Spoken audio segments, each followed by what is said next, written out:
যোগ্য অযোগ্য এই বিষয় শুধুমাত্র এসএসসিতেই আছে এমনটা নয়, কিন্তু সর্বত্রই অযোগ্যদের জন্য যোগ্যরা লাঠির আঘাত পান।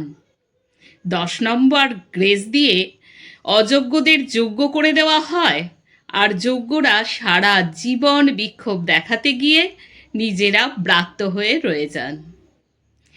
এটা আজকের আলোচনার বিষয়ই নয়। আলোচনার বিষয় আজকের উপলব্ধি। কোনো একটা মানুষের মূল্য সবসময় যে অন্য মানুষেরা বুঝবেন বা দেবেন এমনটা নয়, কিন্তু বেশিরভাগ ক্ষেত্রেই একটা মানুষের কাজের মূল্য অন্য মানুষেরা দিতেই পারেন না, দিতে চান না।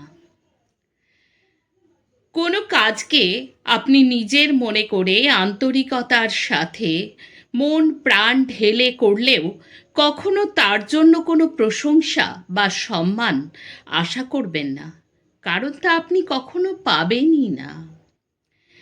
একটা বা একাধিক কাজ যখন আপনি ভালোবেসে করবেন, যখন সেই কাজের যেন কোনো ত্রুটি না হয় সেটা দেখবেন, আত্মমগ্ন হয়ে যাবেন কাজটা নিয়ে, শারীরিক মানসিক চাপ অন্যান্য ব্যস্ততাকে উপেক্ষা করে আপনি সমস্ত সমস্যার সমাধান এবং মুশকিল আসান করে যাবেন, আপনার মর্যাদা কিন্তু তখন কেউ বুঝবেন না, বরং আপনাকে টেকেন ফর গ্র্যান্টেড করে নেবেন।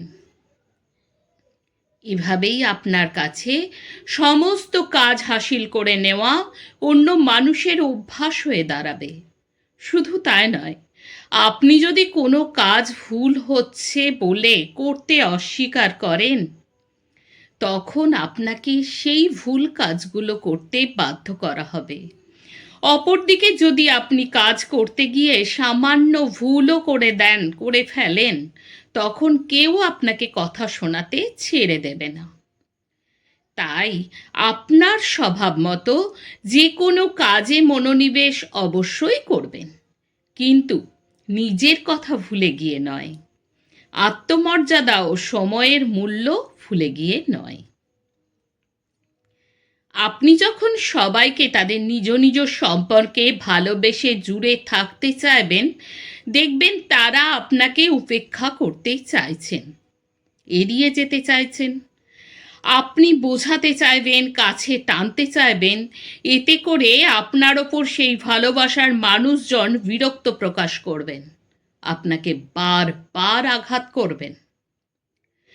আপনাকে এড়িয়ে যেতে চাইছেন, অকারণে আপনাকে তিরস্কার করবেন, তখন আপনিও যেন শক্ত করে মনকে সময়ে নিজেকে একটু নিস্পৃহ করে তুলতে পারেন। তাহলে আপনার নিজের কাছে নিজেকে আত্মমর্যাদায় ধরে রাখতে পারবেন। কাউকে আপনি খুব ভালোবেসে অন্ধ স্নেহে অপত্য স্নেহে দুর্বলতা দেখাতেই থাকলেন, অথচ আপনার ভালোবাসার দুর্বলতাকে হাতিয়ার করে সে বা তিনি আপনাকে বিভিন্নভাবে আঘাত করতে থাকলো, কখনোই সেটা উপেক্ষা বা ক্ষমা করে দেবেন না। কোনো প্রতিবাদ বা অভিযোগ না করে শুধুমাত্র নিজেকে একটু সরিয়ে নিন, তাকে তার মতো করে ছেড়ে দিন। হয়তো কোনো দিন ভুল বুঝতে পেরে আপনার কাছে আসবেন, বা স্বীকার না করলেও মনে মনে অন্তত আপনার মর্যাদা এবং মূল্য একদিন ঠিক বুঝবেন। কিছু মানুষ থাকে, তারা শুধু অপরের জন্য বাঁচেন, আর কিছু মানুষ নিজেকে নিয়ে।